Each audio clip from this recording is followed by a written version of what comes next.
Ah, cette fin de match, je crois qu'on va s'en souvenir très longtemps. Elle est vraiment pour l'histoire. Il y a des images qui sont absolument extraordinaires. Antonetti qui a les poings serrés quand il prend son carton rouge. Ça m'a plié, j'étais mort. Et Oukidja, bah, à l'heure où j'enregistre cette vidéo, on sait pas ce qu'il veut. On sait pas ce qu'il voulait aux Parisiens qui sont allés chercher la victoire, les 3 points au bout du temps additionnel. Extraordinaire fin de match. Un match qui, sur la durée, l'est beaucoup moins. On est vraiment enthousiaste au début de ce débrief. Mais quand on va parler du contenu, ça va être comme d'habitude. Manque d'intensité, tu marques un but et après, tu sais pas. T'attends, t'attends que ça se passe, je sais pas. T'en as qui jouent, qui au bout d'un but, tu mènes 1-0, se prennent pour n'importe qui, veulent tenter l'exploit individuel. T'en as d'autres qui pêchent dans le dernier geste. Là, bah, évidemment, je fais référence à Kylian Mbappé. Et puis, t'as une défense centrale bon, qui peine à gérer la profondeur. Un Keylor Navas, pareil, hein, comme d'habitude, qui te sauve ton match, qui te maintient en vie. Sur les coups de pied arrêtés, bah voilà, t'as beau mettre Danilo Pereira sur le terrain qui peut t'aider, c'est lui qui fait l'erreur du marquage sur le but messin. C'est toujours les mêmes problèmes. Des latéraux qui, sur certaines séquences, se projettent un petit peu trop. Mais ce soir, on va pas s'arrêter là-dessus, puisque merci à Achraf Hakimi. Franchement, ça fait 1 minute 16 que la vidéo tourne, et j'ai toujours pas parlé du latéral marocain qui est le roi de la Ligue 1 Uber Eats ce soir. 2-1, cette victoire, elle est pour lui, bien évidemment. C'est voilà la victoire d'Achraf Hakimi. Merci. C'est fou parce que on l'a recruté 70 millions d'euros. Il y a beaucoup de gens qui ont critiqué.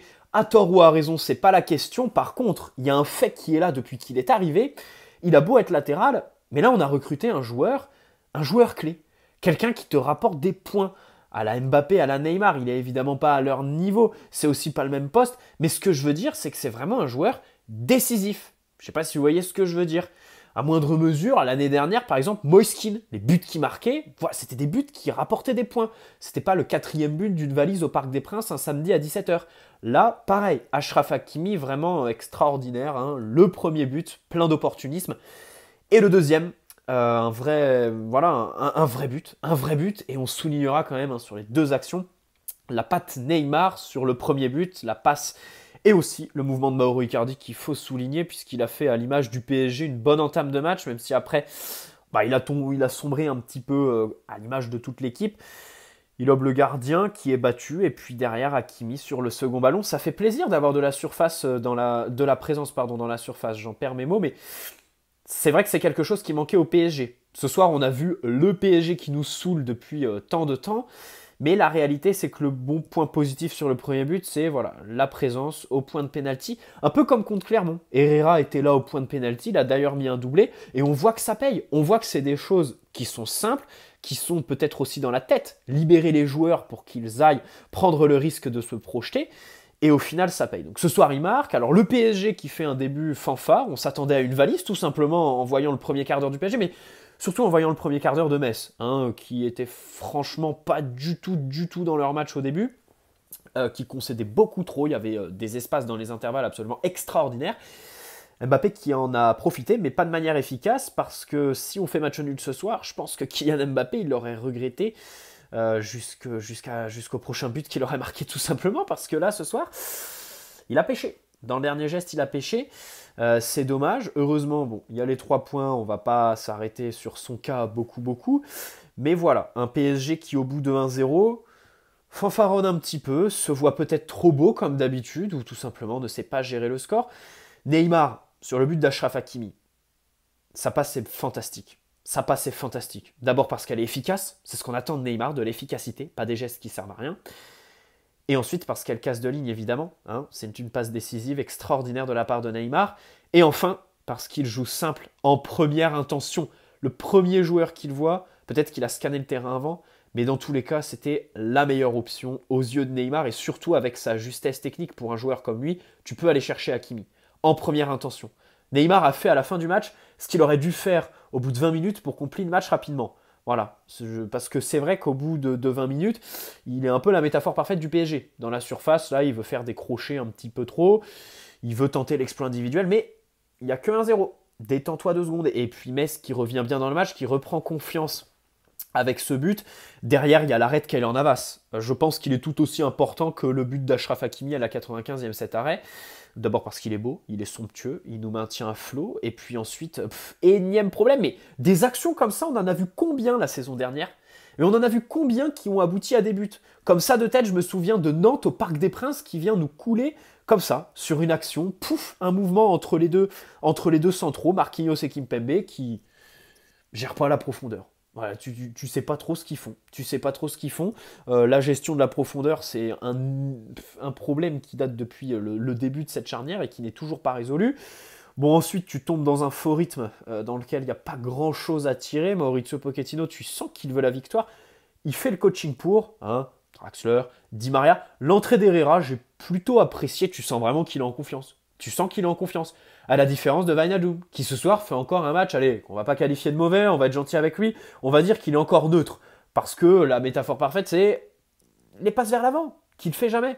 Il ne fait pas progresser le jeu du PSG, il est un petit peu perdu. Alors là, ses coéquipiers lui parlaient, surtout Maurizio Pochettino, lui a donné pas mal de consignes. On a vraiment l'impression qu'au sein du groupe, on a envie de l'aider tout simplement. On a envie que Wijnaldum se sente à l'aise parce qu'on sait que c'est ce qui va conditionner de potentielles bonnes performances. Aujourd'hui, il n'est pas du tout à l'aise.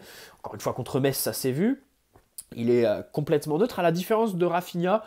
C'est difficile de le juger Rafinha. Alors à la mi-temps, il agonisait complètement. Hein. En fait, c'est assez révélateur son interview à la mi-temps. Il dit rien du tout dans l'interview, comme chaque joueur qui se présente comme ça à chaud. Mais ce que je veux dire, c'est que le mec, il n'arrivait même plus à parler. Il n'arrivait même plus à parler. Rafinha, il est mort de chez mort à la mi-temps. C'est un truc de fou. Son cardio, comment il doit être bas, ça doit être un des pires de l'effectif en termes de cardio et pour tenir en endurance sur tout un match. Voilà, parce que on sait tous qu'au bout d'une demi-heure, il perd en lucidité. Mais dans tous les cas, voilà, il donne tout. Et puis en termes de créativité, quand même, c'est déjà mieux qu'un Wijnaldum. C'est déjà mieux qu'un Danilo Pereira qui ce soir, pareil, fait un match assez neutre. Achraf Hakimi, que dire le doublé. Alors le premier but, c'est un but de renard des surfaces. Le second est magnifique. Alors de son côté, Nuno Mendes, bon c'est vrai que toutes les attaques, quasi dans leur intégralité, les Messins attaquaient sur son côté. C'est pas vraiment la faute à Neymar qui a globalement, est redescendu. C'est vrai que c'est un petit peu le côté difficile avec Mendes qui se projette et puis Wijnaldum qui est un peu perdu, qui est jamais au bon endroit. Donc c'est vrai que c'est un petit peu plus compliqué, je pense, défensivement pour Nuno Mendes, mais évidemment, rien d'alarmant. Voilà pour le débrief de ce match ce soir. Alors c'est cool parce que d'un côté, il y a le scénario. Il y a le scénario qui nous fait plaisir, la délivrance à la fin du match, les rires parce que c'était n'importe quoi, Oukidja, le rouge, Antonetti, je me répète, mais ça m'a fumé quand je l'ai vu se faire expulser. Mais franchement, tes coups de sang, c'est dépassé les coups de sang d'Antonetti. Et puis ce but, tout simplement, dans tout ça, le but, on voit bien que les Messins ont complètement lâché. Le PSG, alors c'est triste parce que d'un côté, il y a le scénario qui fait plaisir, tu vois. Il y a les 3 points. Mais de l'autre côté, tu te dis, ça n'a pas duré comme ça déjà. On ne peut pas se permettre d'avoir des scénarios comme ça, avec des buts à l'arrache en toute fin de match. Et on sait tous que le facteur chance a son importance là-dedans. Me dites pas le contraire, me dites pas que ce soir, c'est masterclass absolue de Maurizio Pochettino. Pochettino, c'est un entraîneur qui, évidemment, travaille très bien, voilà, on va pas lui tomber dessus ce soir, mais il y a quand même le facteur chance qui pèse beaucoup dans sa carrière.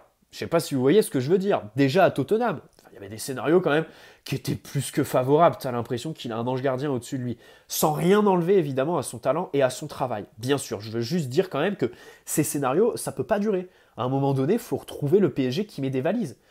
Déjà parce que pour la confiance, c'est mauvais. Les joueurs mènent 1-0, font un excès de confiance. Et après, boum, ça retombe, puisqu'ils tombent dans la frustration de même pas se créer d'occasion, même pas cadrer de tir. Et c'est là qu'on peut avoir des regrets avec ce PSG, l'armada que tu as devant pour même pas cadrer de tir, même pas se créer d'occasion sur une bonne heure. Tu vois ce que je veux dire ? Donc c'est ça que je regrette un petit peu ce soir. Évidemment, la victoire est là. Merci Achraf, merci pour le scénario extraordinaire. De toute façon, les matchs comme ça, faut les pimenter comme ça, tu vois, avec les rouges, avec les fins de match scandaleuses, et puis avec des petits scénarios qui font plaisir. Allez, à samedi, 21h, pour le match contre Montpellier, à savoir si Mauricio Pochettino va faire tourner pour, juste avant la rencontre face à Manchester City. Bon, pour l'instant, il ne se dégage pas grand-chose en termes de principe dans l'équipe du PSG. pour Manchester City. Mais on sait tous que la Ligue des Champions, c'est une compétition dans laquelle la plupart de nos joueurs se transcendent, pour laquelle ils jouent, pour laquelle ils sont nés, et dans laquelle ils se subliment, et surtout, ils ont de l'expérience. Et puis on sait aussi qu'en Ligue des Champions, déjà Mauricio Pochettino a de la chance, sur un coup de tête ça peut passer, on va dire ça. Et puis bien évidemment, on sait que le PSG est un groupe, hein, au-delà d'une équipe rodée tactiquement, c'est un groupe qui vit très très bien. Et ça peut faire la différence, plutôt qu'un groupe qui tactiquement est très rodé en termes de pressing, avoir des joueurs qui jusqu'au bout du match jouent ensemble. Voilà, allez, bonne soirée à la Team Notif, bonne journée à ceux qui regarderont ce débrief demain. Ciao les amis. Et n'hésitez pas à poser un like évidemment si ce débrief vous a plu. Ciao.